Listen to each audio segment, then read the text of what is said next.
श्रीमन्नारायण नारायण नारायण श्रीमन्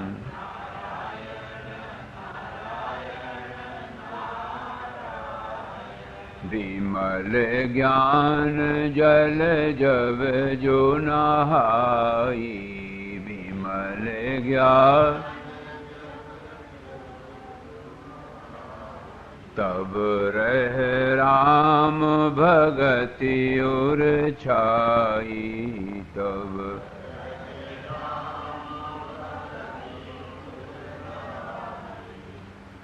नमो महद्भ्यः ब्राह्मणेभ्यो नमो नमः। परम प्रेमास्पद परमात्म स्वरूप वशिष्ठ जी महाराज राम जी को एक आख्यान सुनाते हैं कि एक राक्षसी ने ब्रह्मा जी से तपस्या करके मांगा कि हम सुई में जो छेद होता है उतना बड़ा हो जाऊं। का हो जाओ। अब तो राक्षसी ठहरी, अब खाए तो खून बूंद भर जाए, भूखी रह गई। फिर घबराई, ब्रह्मा जी से कहा कि महाराज मैं तो भूखी रह जाती हूं। बोले अच्छा फिर ज्यों की त्यों हो जा, और जो अज्ञानी लोग हैं उनको खाया करना। तो वो जो कोई आए सामने उससे प्रश्न पूछे, जब प्रश्न पूछे प्रश्न ना आवे सो चट्ट खा ले। एक बार एक राजा आ गए, तो जब राजा आ गए तो उसने पूछा, तो बड़े योग्य थे, उन्होंने प्रश्नों का उत्तर दे दिया। तो उसने झट वेश बदल लिया, राक्षसी बन के महारानी बन गई और राजा के साथ रहने लगी। यही अविद्या का रूप है। ये सूक्ष्म से सूक्ष्म है, बड़ा से बड़ा है। जो अज्ञानी उनको तो ये चट्ट कर जाती है, और जो समझदार हैं विचारवान हैं, जब ब्रह्म विद्या प्रकट होती है तो ही महारानी बन जाती। और ये जैसा आपने सुना ये खेल खेलती है, नाना प्रकार का होता होता कुछ नहीं है, दिखाए सब दे। एक हरिश्चंद्र कुल में लवण नाम के राजा थे, राज सिंहासन पर बैठे थे, मंत्री परिषद विद्युत परिषद सब चारों तरफ घिरा, ठाट बाट। इतने में एक जादूगर आया, तो सांभरी कहलाता हो, कहा कि तुम जादू जानते? नहीं नहीं नहीं सरकार, हम तो यूं ही चले आए। और वो सामान्य रूप से राजा के ऊपर जो पंखा डल रहा था मोर के पंखों का, वही अपना हाथ में ले लिया। सो जैसे ही हाथ में लिया और ऐसे दो चार बुलाया, राजा को नींद आ गई। नींद में क्या देखा कि बड़ा सुंदर सजा धजा घोड़ा आ गया। घोड़ा को देख के राजा काहे को माने से झट सवार हो गया और घोड़ा उड़ गया, बड़ी तेजी से छूटा और महाराज चलता ही चला गया। उन्होंने कहा कि अरे तो बड़ा हमने भूल की, तो रुकता ही नहीं। बहुत लगाम साधे सब प्रकार से कहें, लेकिन घोड़ा न रुके। बहुत घने जंगल में ले गया। तो राजा ने सोचा कि रुकने वाला तो है नहीं, दिन बीत गया है और न जाने ये कब तक रुके।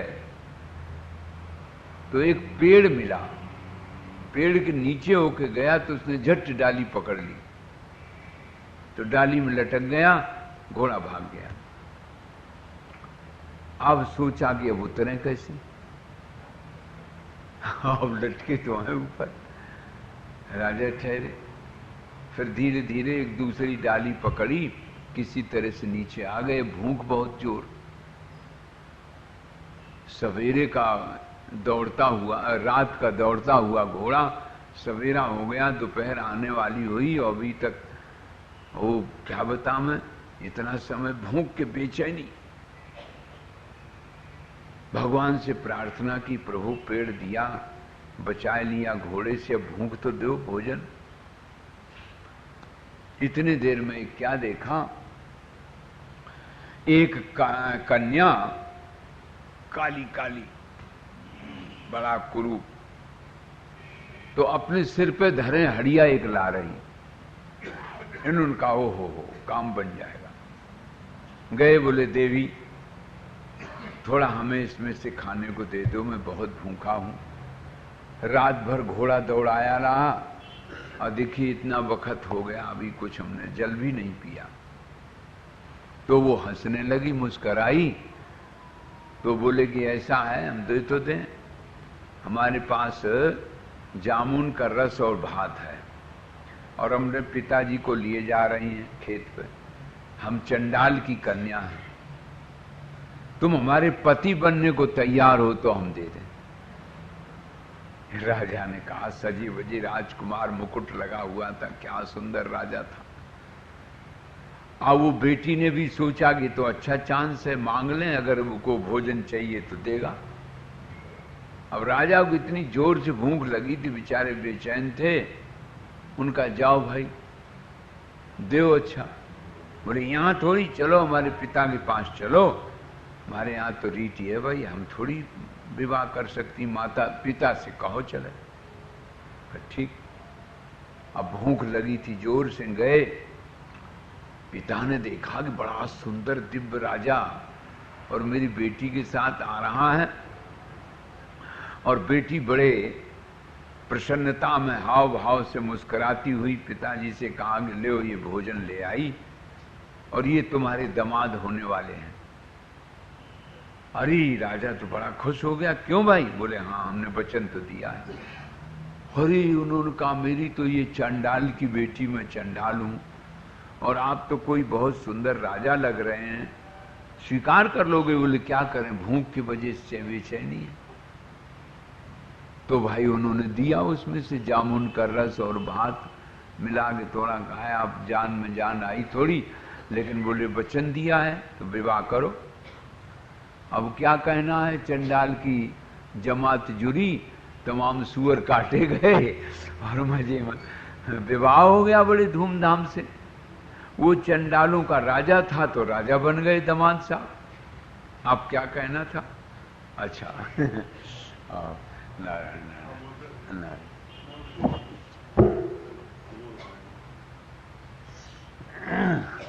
बोलो कृष्ण भगवान की जय, जगत गुरु शंकराचार्य भगवान की जय। ये योग वासिष्ठ ग्रंथ है। तो अब हाँ आ जाओ भैया। नारायण, ये भी कथा ही है। हाँ नारायण।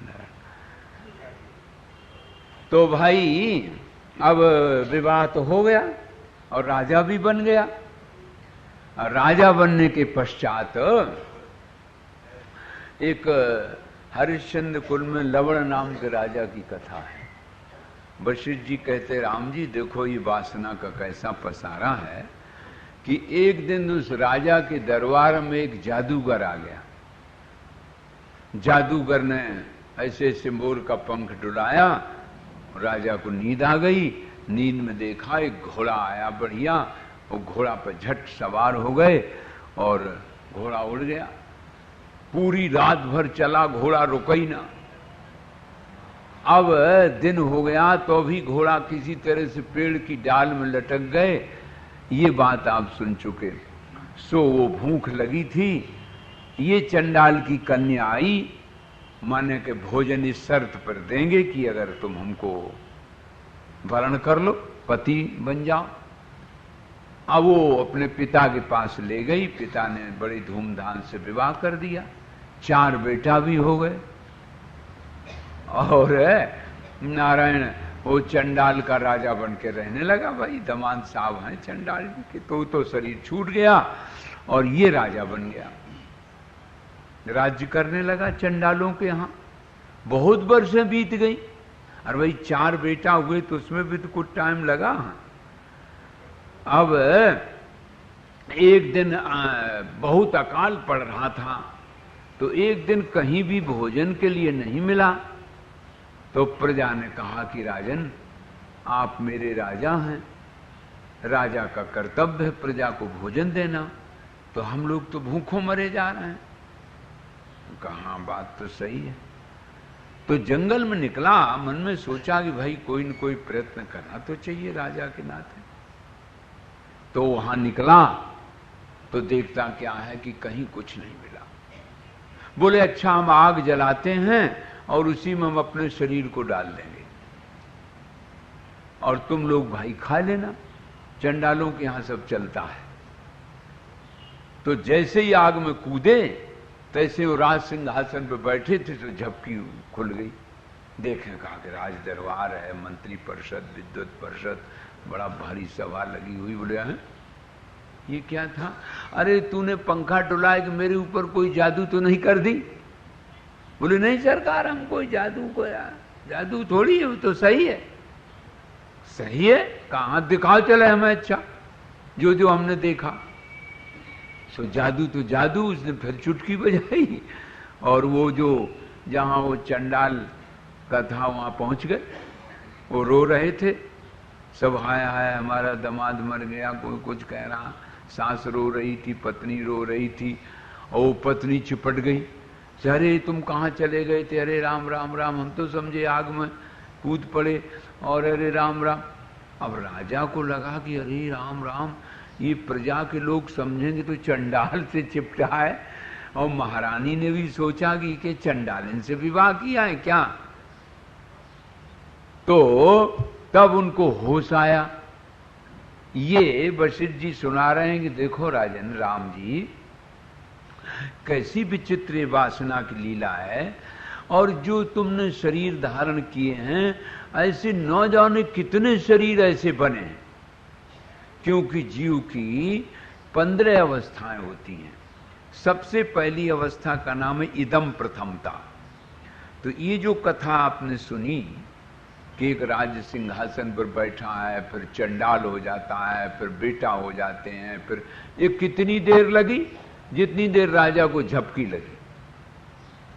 तो सबसे पहली इदम प्रथमता अवस्था में ये कहते हैं कि भाई शुभ कर्म करने की प्रवृत्ति होनी चाहिए, क्योंकि आगे चल के जन्म में हमें कैसा कैसा होगा।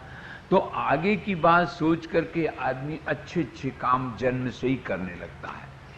फिर दूसरी अवस्था का नाम है गुण पीवरी। ये 15 अवस्थाएं होती हैं।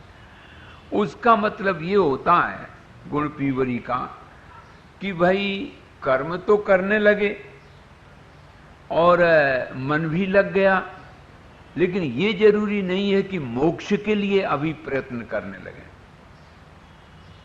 जब ये बात समझ में आ जाती है कि अरे ये तो संसार स्वप्न की तरह है, जैसे स्वप्न होता है मुश्किल में 10 मिनट और जागृत में कितना दिख जाता है।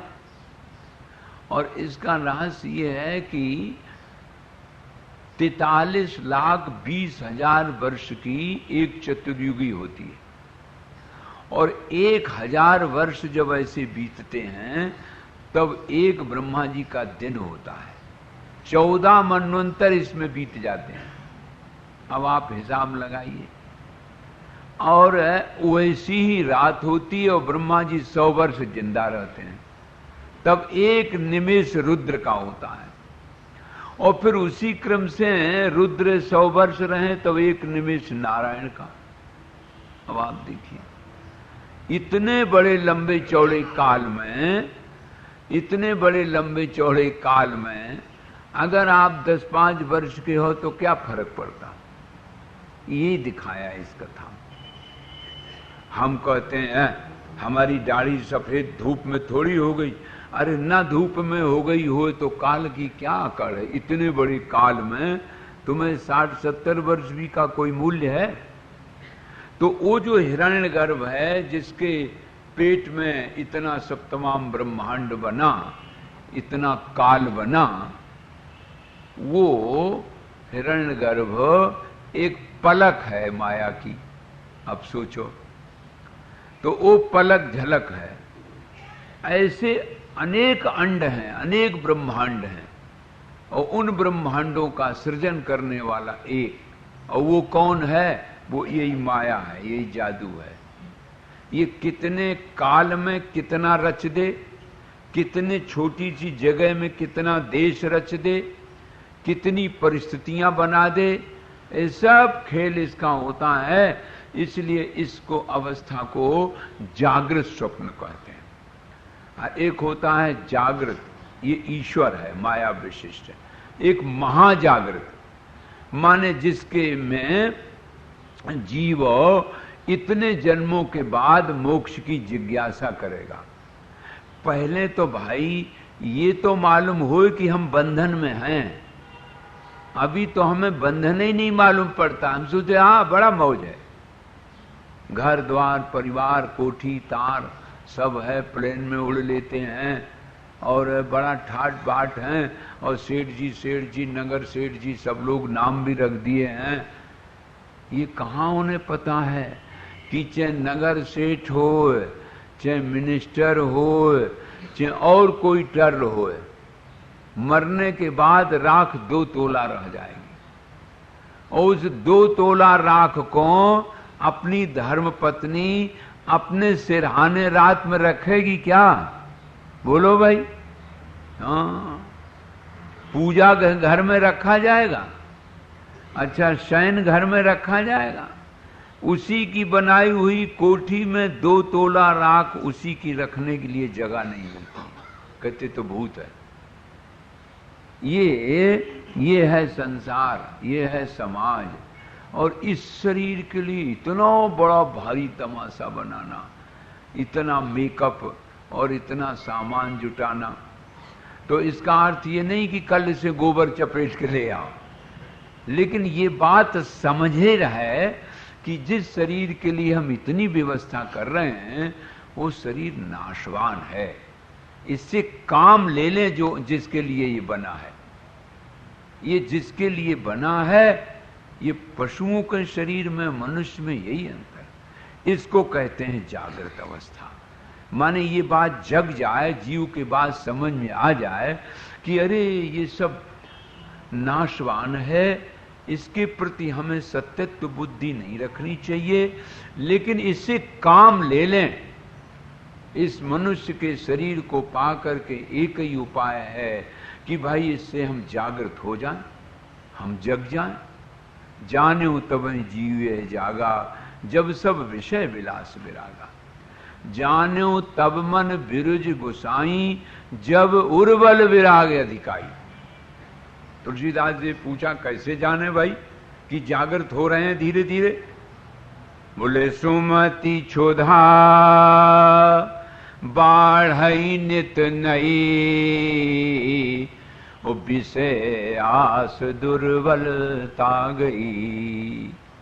विषयों में जो सुखद और शाश्वत ये 2 विचार रख रखे थे कि ये सुखद हैं और शाश्वत हैं, ये बात हट जाए और ये निश्चय हो जाए कि ये सुखद नहीं है और शाश्वत भी नहीं है, ये तो जादू के खेल की तरह कहां से कहां उड़ा ले जाए मिनटों में, जैसे अभी आपने सुना। ये जागृत अवस्था तो बीज जागृत, जागृत महाजागृत, जागृत स्वप्न और स्वप्न जागृत, और फिर स्वप्न और फिर सुषुप्ति। ये 15 अवस्थाएं, ये क्रम है इनका। तो ये अवस्थाएं इन्हीं को बढ़ाए के कर देते हैं, 7 अवस्थाएं हैं। तो जागृत जीवन बिताने की आवश्यकता है, ये होश में जीवन आ जाए। देखो स्वस्थ रहना सत्य है, लेकिन दूसरों को भी तो स्वस्थ रखें। दूसरों के स्वस्थ रखने में बाधा न पहुंचाएं तो धर्म हो जाएगा, और स्वयं स्वस्थ रहने हैं तो सत्य है। अच्छा, दूसरे को हम ठगे ना, ये तो हम चाहते हैं हमें कोई ना ठगे, लेकिन दूसरों को भी ना तो ठगो, और दूसरों को ज्ञानार्जन में सहयोगी हो जाओ तो धर्म हो जाएगा। बाधा न पहुंचाओ, ऐसे सदा प्रसन्न रहो, आनंद तुम्हारा स्वरूप है। लेकिन भाई दूसरे की प्रसन्नता में भी तो बाधा न पहुंचाओ तो धर्म हो जाएगा, धर्म हो जाएगा। होई विवेक मोह भ्रम भागा, होई बोलो बोलो। होई विवेक मोह ब्रह्म भागा, होई विवेक तब रघुवीर चरण अनुरागा, तब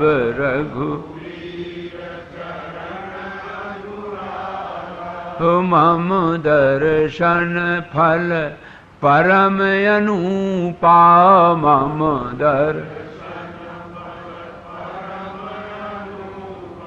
जीवो पावो निज सहज स्वरूपा, जीव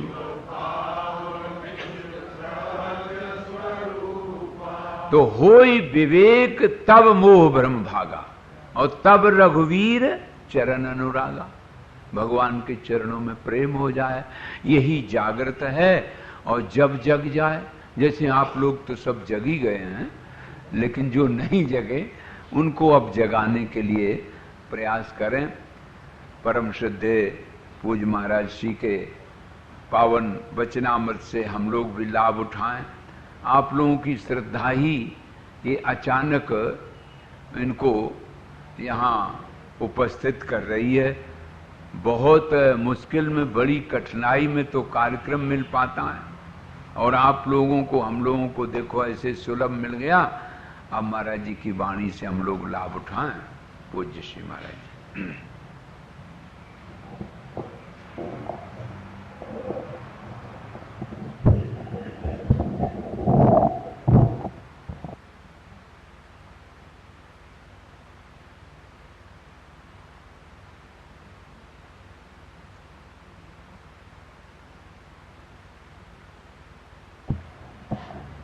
ओम विश्वानिदेव सवितुर्दुरितानि परसु यद्भद्रं तन्नयासु। ओम शांति शांति शांति।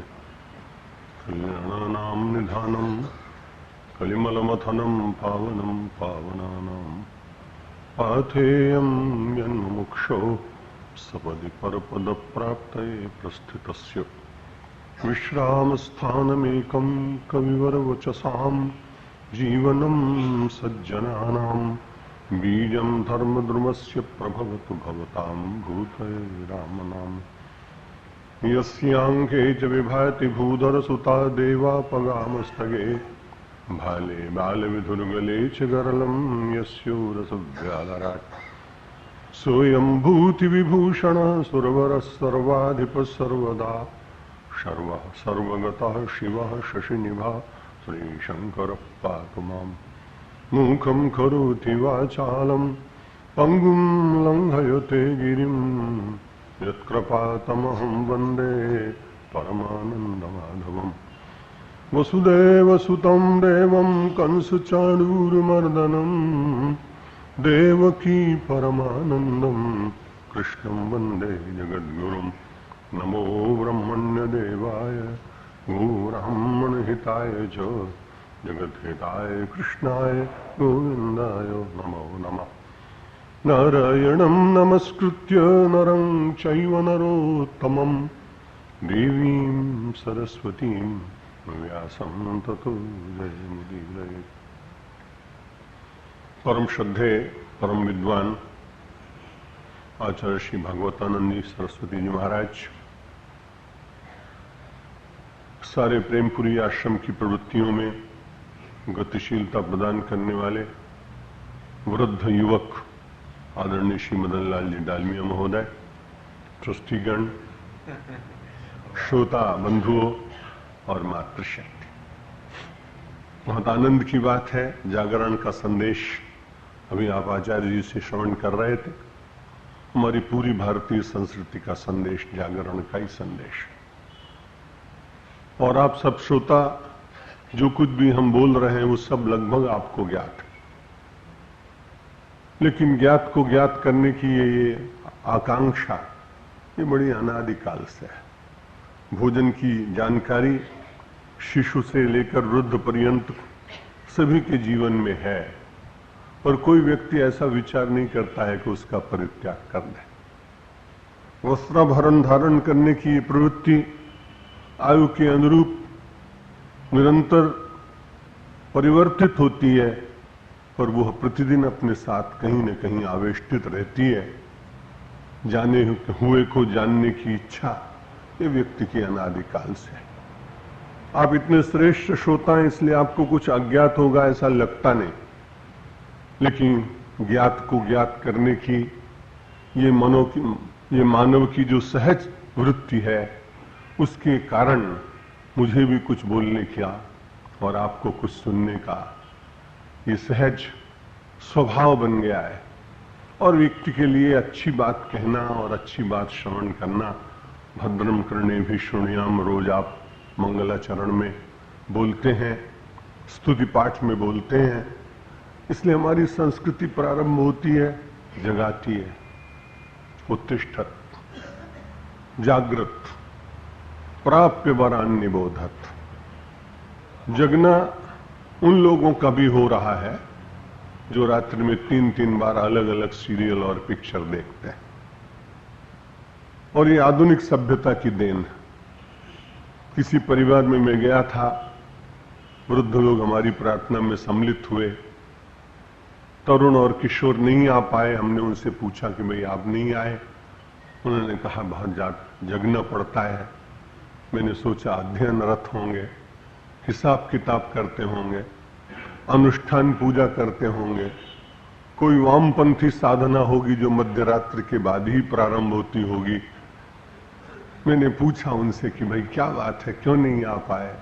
बोले महाराज क्या करें, जो अच्छे पिक्चर हैं वो 10 बजे के बाद ही आते हैं और 1 बजे तक चलते हैं। अब जागृत तो वो भी है। अगर आप आकलन करें और सर्वे कराएं, स्टैटिक्स निकाला जाए, तो इस देश की तरुणाई बहुत जागृत दिखाई पड़ती है। लेकिन सबसे बड़ी बात है निबोधत नहीं। जागृत होना एक अलग बात है। जितनी रात्रि को प्लेन चलते हैं उसके पायलट सारी रात जागते हैं। अगर थोड़ा भी निद्रा आ जाए तो उसके साथ चलने वाले सैकड़ों लोगों के जीवन संकट में पड़ जाएंगे। सारी रात चलने वाली सुपर फास्ट ट्रेन और उनका ड्राइवर सारी रात जगता है, गार्ड जगता है, लेकिन उनका जागरण और आपका जागरण एक नहीं। उस जागृति के पीछे केवल अर्थ की प्राप्ति है, सुविधाओं की प्राप्ति की इच्छा है, प्रोन्नत होने का भाव है, और इस जागृति में बंधन से मुक्ति को प्राप्त करने की इच्छा है।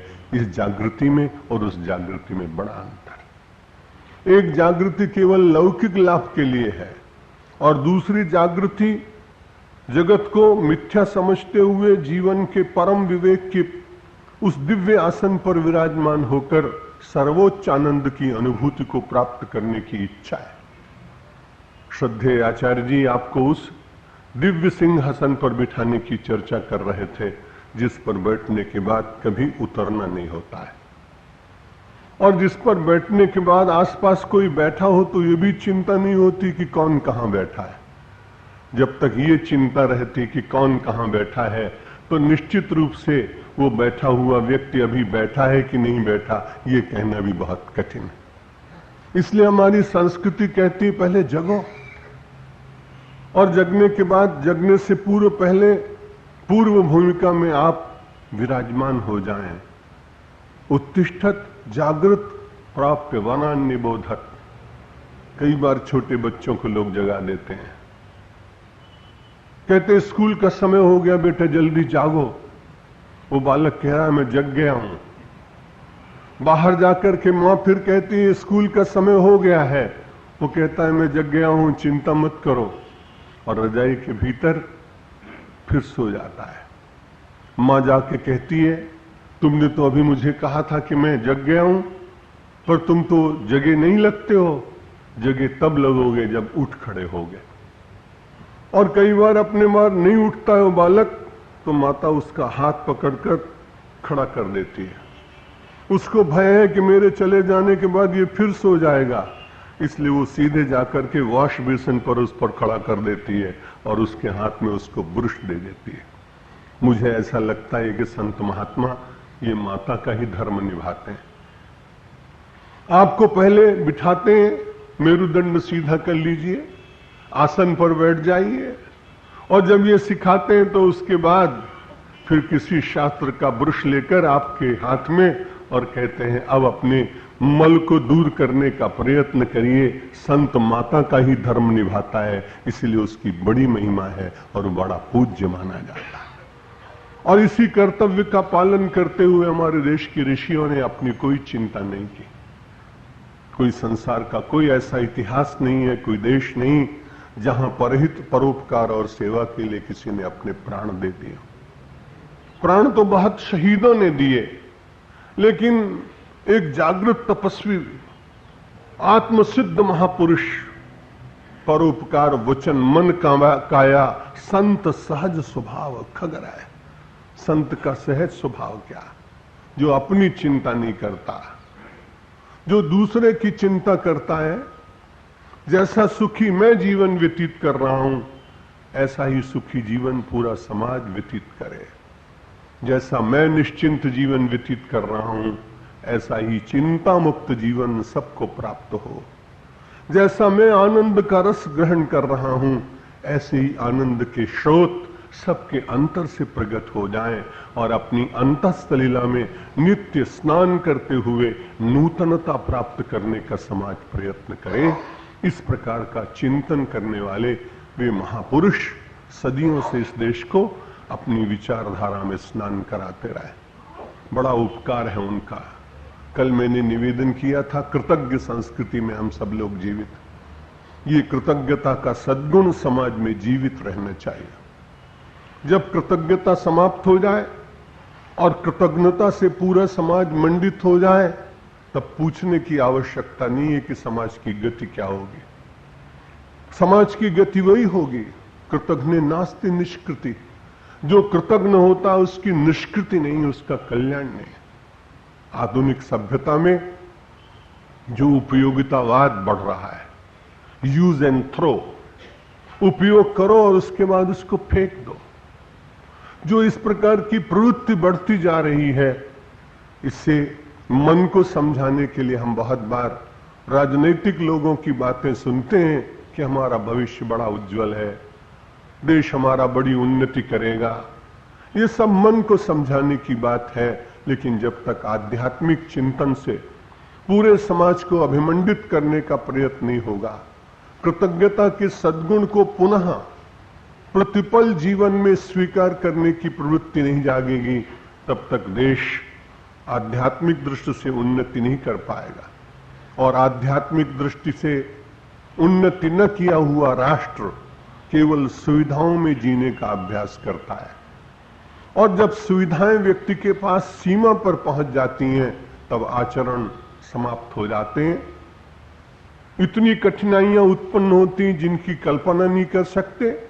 समृद्धि के शिखर पर बैठा हुआ अमेरिका जैसा देश अपने जीवन और समाज की समस्याओं से कितना दुखी है। जो लोग वहां गए हैं या वहां के समाचार पत्र पढ़ते हैं, उनको इस बात की जानकारी है। 14 वर्ष का लड़का अपनी कक्षा में जाकर अकारण पिस्तौल निकालकर अपने 10 विद्यार्थी बंधुओं को मार देता है। हम सब लोगों को चींटी को मारने में भी कई बार मन में चिंता होती है, क्या हो गया। लेकिन वो छोटा सा लड़का जाके इतने बच्चों को मार देता है। जब उससे पूछते हैं कि इनसे तुम्हारा कोई वैर विरोध था, तुम्हारी लड़ाई थी, इन्होंने तुम्हारा अपमान किया था, तुम्हारी संपत्ति छीनी थी, तुम्हारे माता पिता को कुछ कहा था, तो उस बालक ने कहा ये कोई कारण नहीं थे, पर तुमने अपने 10 सहविद्यार्थियों को क्यों मार डाला। उसने कहा मैं देखता था रोज स्क्रीन के ऊपर कि लोग मारते हैं, और देखते देखते मेरे मन में भी ऐसा हुआ कि देखें मार के देखें कैसा होता है। ये हिंसा केवल दर्शन के द्वारा बढ़ रही, और हम सब लोगों का दर्शन अंतर्दर्शन होने के कारण हिंसा का विचार मिट जाता है। द्विषतः परकाये माम। हमारे यहां शास्त्र कहते हैं कि किसी से द्वेष मत करो, क्योंकि सारे संसार में ईश्वरो जीव कलया प्रविष्टो भगवान इति। सबके भीतर वही परमात्मा विराजमान है, इस प्रकार का उच्च चिंतन हम जब स्वीकार करते हैं तो हिंसा अपने आप समाप्त होती है। वैचारिक हिंसा, वाणी की हिंसा, मानसिक हिंसा और प्रत्यक्ष रूप से की हुई हिंसाएं समाज के भीतर नाना प्रकार के दोष उत्पन्न करती हैं।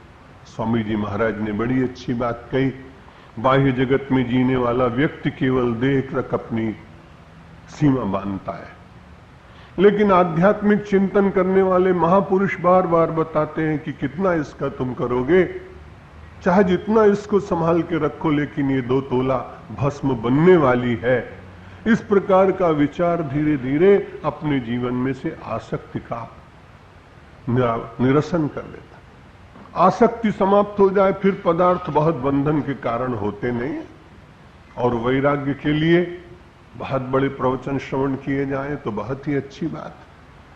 आप तो वचन है, उनके भीतर जो गरिमा है, जो ऊर्जा है, जो शक्ति है, उसके प्रस्फुटन से व्यक्ति को प्रकाश मिलता है।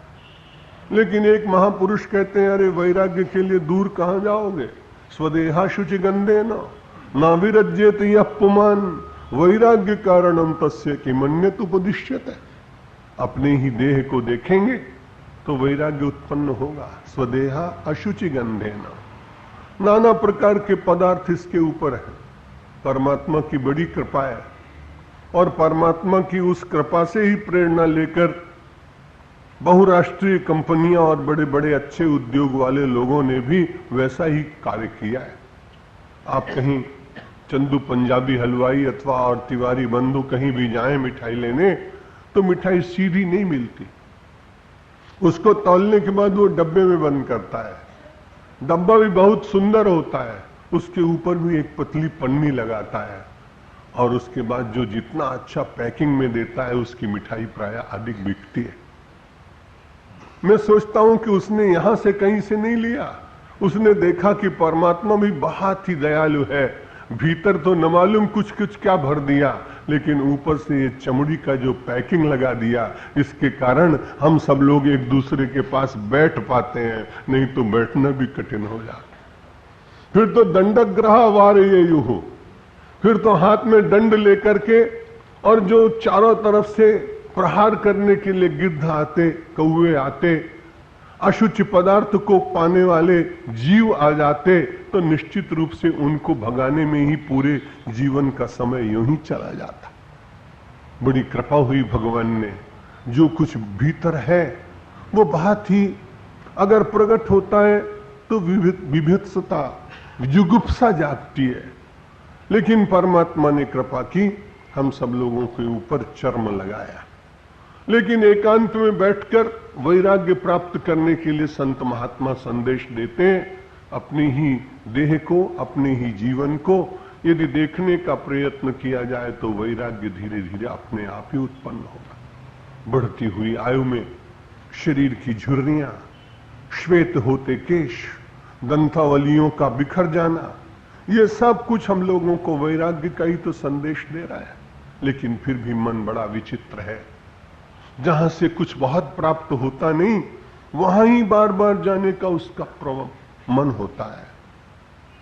सूखे वृक्ष के ऊपर बैठा हुआ पक्षी प्रयत्न कर रहा है कि इसमें से कुछ फल मिल जाएगा, कोई हरितिमा प्रकट हो जाएगी, शाखा की छाया में बैठकर अपने त्रिताप को दूर करने का प्रयत्न कर पाऊंगा, लेकिन बड़ी निराशा उसके जीवन में रहती है। इसलिए हम सब लोगों को संतों ने आदेश दिया, संदेश दिया कि वैराग्य,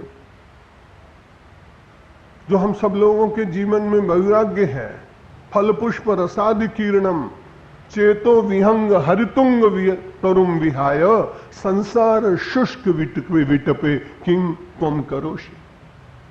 संसार के सूखे हुए वृक्ष के ऊपर कब तक बैठे रहोगे?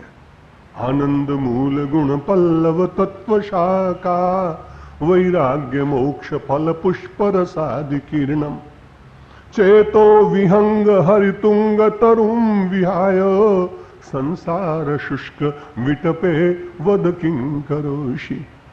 बताओ तो सही, संसार के इस सूखे वृक्ष पर कब तक बैठे रहोगे?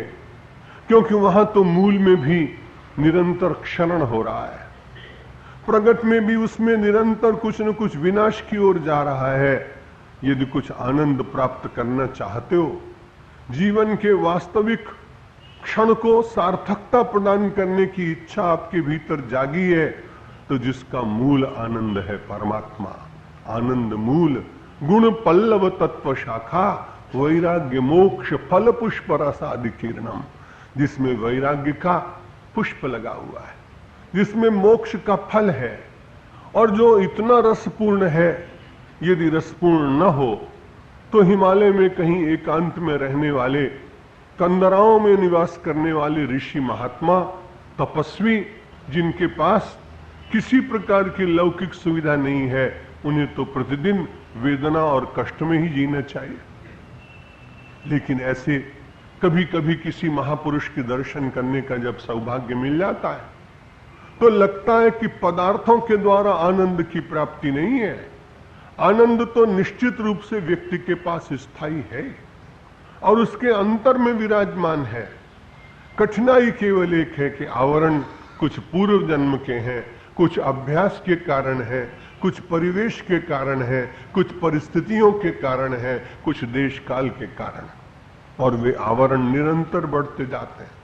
ये सत्संग जिसमें आप प्रतिदिन यहां महापुरुषों के प्रवचन सुनने के लिए आते हैं, बड़े भाग्यशाली, क्योंकि आप बार बार अपने उन आवरणों को प्रतिदिन हटाने का प्रयत्न कर रहे हैं। एक आवरण पर दूसरा आवरण चढ़ता चला जाए तो परत पर परत इतनी मोटी हो जाएगी कि उसको फिर से अनावृत करने में व्यक्ति को बहुत कठिनाई होगी। लेकिन बहुत अच्छी बात है प्रतिदिन अपने को निर्मल बनाना, प्रतिदिन अपने जीवन को श्रेष्ठता की ओर ले जाना, और यह मनुष्य के जीवन में बहुत ही सत्कर्म जिनके जगते हैं, पुण्य जिनके जगते हैं, उनको सत्संग प्राप्त होता है। पुण्य पुंज बिनु मिलहि न संता, कि सत्संगति संस्कृति कर अंता। सत्संगति का बड़ा भारी लाभ है। दुनिया में संस्कृति जो बारंबार आना जाना व्यक्ति का है, आवागमन का जो कष्ट है, बहुत ही पीड़ाकारक, और इसका बड़ा सरल सा उपाय गोस्वामी तुलसीदास जी ने कहा, सत्संग करिए। लेकिन सत्संग उन्हीं को मिलता है जिनके पुण्य होते हैं, जिनके पास पुण्यों का पुंज होता है, उन्हीं को प्राप्त होता है। प्रेमपुरी आश्रम में प्रातःकालीन और अन्य काल में जो सत्संग के क्रम चलते हैं, उनमें उपस्थित होने वाले आप भाई बहन बड़े भाग्यशाली हैं, क्योंकि आपका पुण्य प्रतिदिन प्रकट होता है, और उस प्रकट पुण्य के फलस्वरूप आपको आप्त वचन, ऋषि वचन, संत वचन, महात्माओं की अनुभवपूर्ण वाणी, ये सब श्रवण करने का अवसर प्राप्त होता है। संसार में बहुत लोग हैं जो ऐसा मानते हैं कि परलोक है ही नहीं। नचिकेता के प्रसंग में आपने कई बार इन महापुरुषों के श्रीमुख से श्रवण किया होगा। न सांपराया प्रतिभाति बालम प्रमाद्यंतम वित्त मोहेन मूढ़म नायम लोकः पर इति मानी पुनः पुनः वशमापद्यते में। यमराज कहते हैं वित्त मोहेन मूढ़म, सारा संसार वित्त के मोह से मूढ़ हो गया है।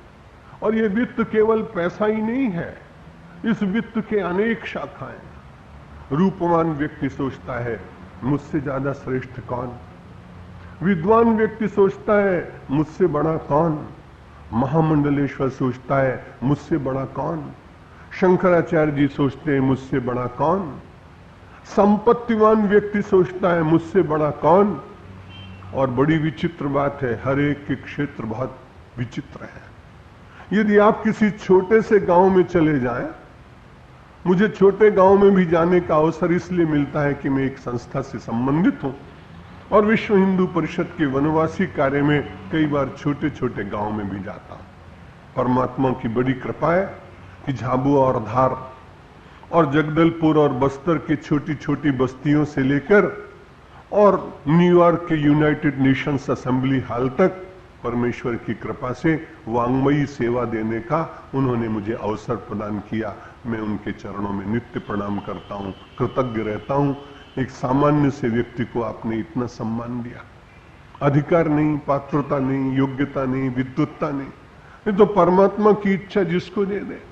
जब मैं उस गांव में गया तो उस व्यक्ति को मैंने देखा कि अपने हाथ में एक छोटी सी लकड़ी लेकर, गांव बड़ा छोटा था, सब लोगों को एक पंक्ति में बिठा दिया कि इतने बड़े प्रसिद्ध महात्मा आए, बोलना नहीं कोई। मैंने उससे पूछा, भाई साहब आप बड़े प्रसन्न हैं? बोले आपको मालूम नहीं, इस गांव में मेरे बिना कोई कर नहीं सकता कुछ भी। अब उसके लिए उतना बड़ा संसार ही सबसे बड़ा संसार है, और अपने उसी वित्त में वो मोहित हो रहा है। सरपंच का जो वित्त उसको मिला ना, उस सरपंची में वो बहुत अपना अहंकार में है। विस्तार करते जाइए, ऐसा ही मिलेगा। प्राथमिक शाला का हेड अध्यापक और उसके बाद बहुत बड़े वेदांत विद्यालय का आचार्य, यदि उसके भीतर ये मोह जगा हुआ है मैं कुछ हूं, तो आप समझ लीजिए कि निश्चित रूप से कहीं न कहीं अभी बंधन है और वो ढीला नहीं हो पा रहा, ग्रंथि का विमोचन नहीं हो पा रहा है। कहां तो ये कहा गया भिद्यते हृदय ग्रंथि, हृदय की ग्रंथि का विमोचन हो जाता है, लेकिन मैं ही और आप अपने आप ही किसी वित्त को सर्वश्रेष्ठ मानकर उसी में ऐसे लिपट जाते हैं कि वहां से छुटकारा होना मेरा और आपका कठिन हो जाता है। और बिल्कुल संसारी लोग, वो हम सब लोगों को बिल्कुल मूढ़ मानते हैं। आप निश्चित मानिए जैसे हम उनके लिए बात करते हैं कि अपना जीवन व्यर्थ व्यतीत कर रहे हैं, अर्थ और काम में लिपटे हुए हैं, वो भी अकेले में बैठ के कहते हैं कैसे पागल लोग, जब सवेरे 5 बजे अच्छी निद्रा आती है तब ये उठकर प्रेमपुरी की तरफ भागते हैं। ये बड़े विचित्र लोग। संसार का नियम ही ऐसा है, जिसको जिसमें आस्वाद आ रहा है वो उसको ही श्रेष्ठ मानता है, लेकिन कुछ आस्वाद स्थायी होते हैं और कुछ आस्वाद के बाद निश्चित रूप से उन लोगों को मन में पश्चाताप जागता है। जो बार बार पश्चाताप जगाने वाला सुख है उसको ही मानना चाहिए वो अनित्य है, और जिसे प्राप्त करने के बाद कभी मन में ऐसा लगता नहीं कि ये छूट जाए, और उसके छूट जाने के बाद छटपटाहट, बेचैनी, व्यथा और व्याकुलता जागती हो। समझना चाहिए आपसे सत्संग छूट जाए तो आपको कितना कष्ट होता है। आपकी उपासना में कभी व्यवधान पड़ जाए तो आपका मन सारे दिन व्यथित रहता है। संसार की वस्तु में थोड़ी देर के लिए व्यक्ति को व्यथित और आनंदित करती हैं, लेकिन आध्यात्मिक जीवन जीने वाले व्यक्ति की दिनचर्या में यदि अभाव हो जाए, अपने सत्कर्म में कहीं कमी आ जाए, तो उसको बार बार वो चुभन उत्पन्न होती है। सत्संग इस चुभन को आपके भीतर जागृत करता है। ये चुभन रहनी चाहिए। इस चुभन के द्वारा ही तो व्यक्ति प्रगति के पथ पर आगे बढ़ता है। वो बार बार जब आत्मालोचन करता है तो वो मुझ सोचता है कि मैं जहां था वहीं अभी हूं। हे भगवान, अब तो मेरे जीवन के सारे आंतरिक बंधनों का विनाश कर दीजिए, कामना समाप्त कर दीजिए, वासना मिटा दीजिए। निरंतर मैं आपकी कृपा और आपके स्वरूप का ही दर्शन करके छका रहूं। कभी मेरे जीवन में अभाव दिखाई पड़े लोगों को, पर मैं उनसे ग्रस्त न हूं, ऐसी प्रार्थना सत्संग, पूजा, उपासना के द्वारा यदि साधक करता है तो निश्चित रूप से उसकी ये चुभन बड़ी मंगलकारी है। वो अध्यात्म के पथ पर उसको गति देने की शक्ति प्रदान करता है। खेत में काम करने वाले सामान्य किसानों के पैर में जब बबूल का कांटा चुभ जाता है तो घर पर आने के बाद उनको उसकी प्रतीति नहीं होती, क्योंकि उन कांटों की चुभन के वे अभ्यासी होते हैं।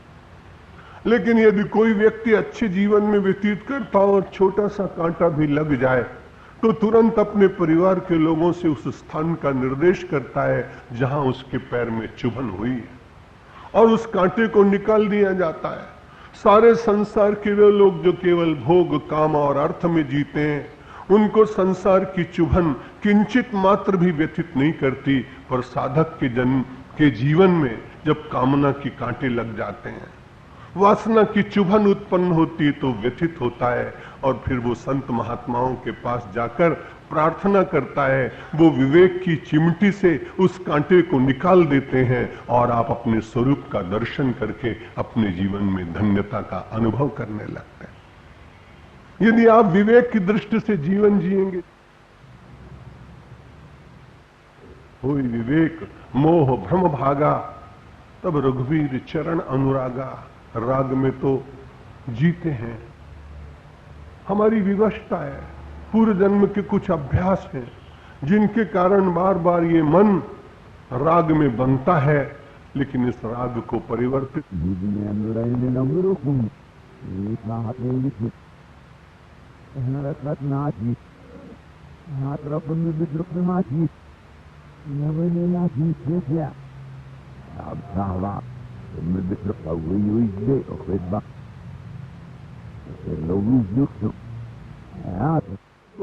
तो निश्चित रूप से वो व्यायाम हो जाएगा।